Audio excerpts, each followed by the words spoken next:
Hello everyone, welcome back to my channel. మనకి dedicated forget ఇది మనకి coordinator corporation of India limited ఉంది కదా, minister of railways. So minister of railways అనేది కొన్ని కాంట్రాక్టర్స్ ఉంటారు కదా, వాళ్ళతో టైఅప్ అయ్యి కొన్ని వేకెన్సీస్ అనేది రిలీజ్ చేస్తూ ఉంటారు ఈ రైల్వేస్ నుంచి. సో అవి ఎన్ని వేకెన్సీస్ ఉన్నాయి, ఏ క్వాలిఫికేషన్ ఉండాలి, ఎంత శాలరీ ఇస్తారు, సో ఈ జాబ్స్ యొక్క నోటిఫికేషన్ ఏంటి, ఇలా ప్రతిదీ కూడా ఈ వీడియో ద్వారా అయితే మీకు తెలియచేస్తాను. చివరి వరకు అనేది చూడండి. మీకేమైనా డౌట్స్ వస్తే ఖచ్చితంగా కామెంట్ అనేది చేయండి. అలాగే మన టెలిగ్రామ్, వాట్సాప్ ఛానల్ లింక్స్ అనేది ఇస్తాము, దాన్ని కూడా ఫాలో అవ్వండి. మంచి మంచి జాబ్ అప్డేట్స్ అన్నీ కూడా అందులో పోస్ట్ చేస్తుంటాం కాబట్టి మీకు అది యూస్ఫుల్గా ఉంటుంది. అండ్ ఫస్ట్ టైం ఈ వీడియోని ఎవరైనా చూసినట్లయితే మీ ఫ్రెండ్స్ అండ్ ఫ్యామిలీకి వాట్సాప్ గ్రూప్లో షేర్ చేస్తే వాళ్ళకి కూడా యూస్ఫుల్గా ఉంటుంది కదా. సో వెంటనే షేర్ చేసేయండి, వీడియోని లైక్ చేసి షేర్ చేసి సబ్స్క్రైబ్ అనేది చేస్తారని అయితే కోరుకుంటున్నాము.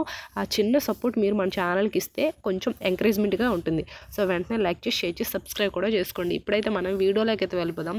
సో ఫస్ట్ ఇక్కడ వచ్చేసరికి అనేది చూడండి, డెడికేటెడ్ మనకి freight coordinator corporation of India limited a government of minister of railways enterprises అనేది ఇచ్చారు కదా. సో ఇక్కడ advertisement number, recruitment notification. So ఇక్కడ వచ్చేసరికి ఏంటంటే మనకి ఇందులో చూడండి, ఇక్కడ మనకి DFCCIL invites applications through online mode for recruitment for the post of junior manager, executive and MTS various discipline as per the details of given below అని అయితే ఇచ్చారు వీళ్ళు నోటిఫికేషన్లో.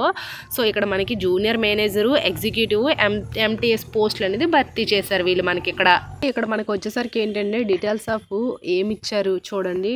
Details of posts, essential educational qualifications అయితే ఇచ్చారు కదా. So ఇందులో junior manager వాళ్ళకి ఎంత శాలరీ అనేది ఉంటుందంటే చూడండి, పే స్కేల్. సో 50K నుంచి 60K వరకు అనేది ఉంటుంది.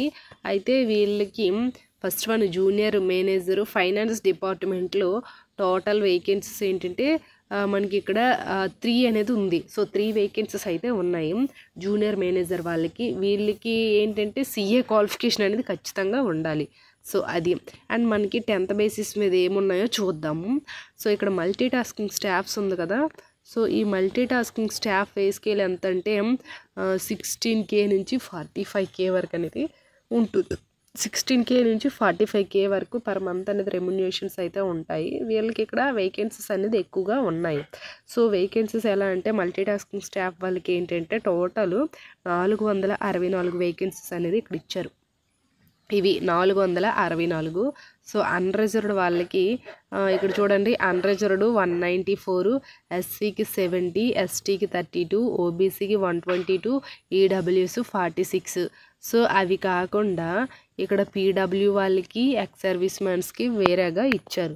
సో అంటే ఒక్కొక్క క్యాస్ట్కి ఇలా కొన్ని పోస్టులు అనేది వేకెన్సీస్ అనేది డివైడ్ చేశారు.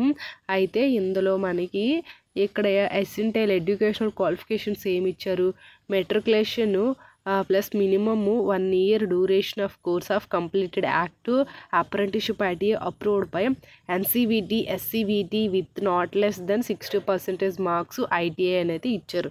సో ఇక్కడ మెట్రికులేషన్ పాస్ అయ్యి 1 year పాటు ఎవరైతే ఈ ITI చేసిన వాళ్ళు అనేది ఉంటారో వాళ్ళకి దీనికి ఎలిజిబుల్ అని అయితే వీళ్ళైతే ఇచ్చారు ఈ మల్టీ టాస్కింగ్ స్టాఫ్ వాళ్ళకి.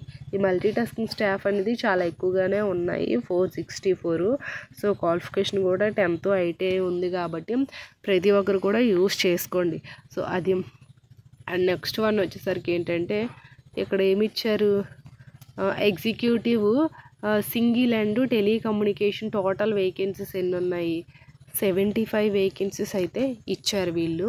అయితే ఇందులో unreserved 28, SCకి 9, STకి 7, OBCకి 23, EWS 8, PW 3, ex service men 10. So ఇలా ఇవి వేకెన్సీ మనకి రిలీజ్ చేసినవి.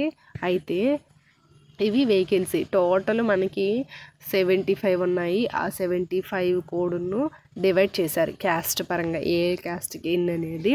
మీ యొక్క క్యాస్ట్ అనేది మీ క్యాస్ట్కి ఎన్ని వేకెన్సీస్ ఉన్నాయి చూసి అప్లై చేయండి. ఇక్కడ అన్రిజర్వ్డ్లో OC క్యాండిడేట్స్కి ఫస్ట్ ప్రిఫరెన్సు అండ్ అన్రిజర్వ్డ్లో ఇంకా సెకండ్ ఇంకెవరైనా సరే అప్లై అనేది చేసుకోవచ్చు. బట్ ఫస్ట్ ప్రిఫరెన్స్ OC క్యాండిడేట్స్కి మాత్రమే ఇస్తారు. ఇది మొత్తం total vacancy. And ex service మ్యాన్స్కి PW వాళ్ళకి వేరేగా ఇచ్చారు, అదొకటి. అండ్ నెక్స్ట్ వన్ వచ్చేసరికి ఏంటంటే 3 years డిప్లొమా. సో మనకి ఇక్కడ డిప్లొమా చేస్తారు కదా, డిప్లొమాలో ఎనీ బ్రాంచ్ మీది ఏదైనా పర్వాలేదు. 3 years డిప్లొమాలో ఎలక్ట్రీషియను, టెలికమ్యూనికేషను, ఇక్కడ టెలికమ్యూనికేషను, ఇన్స్ట్రుమేషను, ఎలక్ట్రానిక్స్, కంప్యూటరు, ఇలా మీరు డిప్లొమాలో ఏ బ్రాంచ్ అయినా సరే పర్వాలేదు. డిప్లొమాలో మీరు ఏ బ్రాంచ్ అయినా సరే ఈ పోస్టులకు అనేది మీరు అప్లై అనేది చేసుకోవచ్చు. సో ఇది. అండ్ ఇంకా మీకు ఫస్టే చెప్పాను, ఇవి ఏంటంటే ఎగ్జిక్యూటివ్ టోటల్ 64 వేకెన్సీస్ అయితే ఉన్నాయి. సో ఇవి ఎగ్జిక్యూటివ్లో సిగ్నల్ అండ్ టెలికమ్యూనికేషను, ఇవి ఎగ్జిక్యూటివ్లో ఎలక్ట్రికల్ ఉంటుంది కదా, ఈ ఎలక్ట్రికల్ డిపార్ట్మెంట్లో ఉండే వేకెన్సీస్ ఇవి. అయితే ఇందులో ఫస్ట్ వన్ వచ్చేసరికి ఏంటంటే ఇవి కూడా టోటల్ 64 వేకెన్సీస్ అయితే ఇచ్చారు కదా.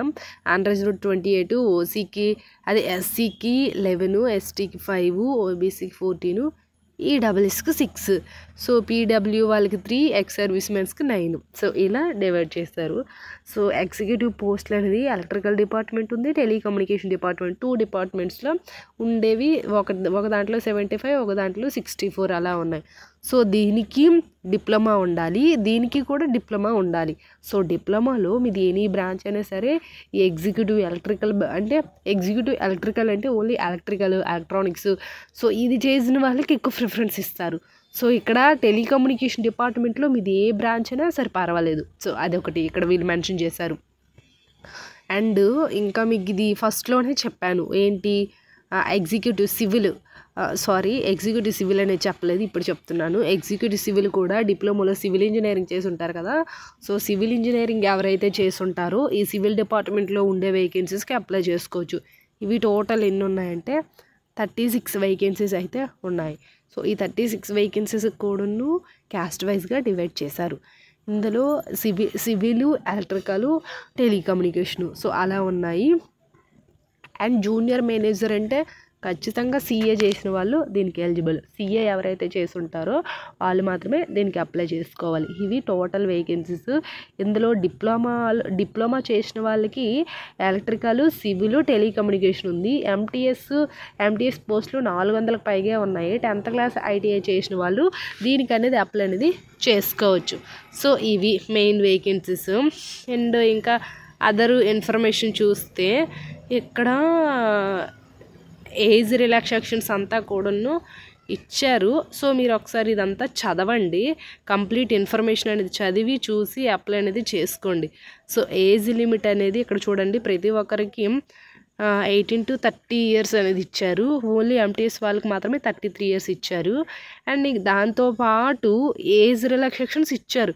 5 years ఎస్సీ ఎస్టీ వాళ్ళకి, 3 years ఓబీసీ వాళ్ళకి, 10 years పీడబ్ల్యూ క్యాండిడేట్స్ వాళ్ళకి, అలా ఏజ్ రిలాక్సేషన్స్ అని కూడా ఇచ్చారు.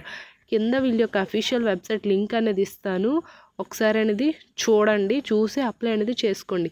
ఐ హోప్ ఈ వీడియో మీకు ఇన్ఫర్మేటివ్గా ఉంటే లైక్ చేసి, షేర్ చేసి, సబ్స్క్రైబ్ కూడా చేసుకోండి. అండ్ మన టెలిగ్రామ్, వాట్సాప్ ఛానల్ లింక్స్ కూడా ఇస్తాము, అందులో కూడా జాయిన్ అవ్వండి. Thanks for the watching this video.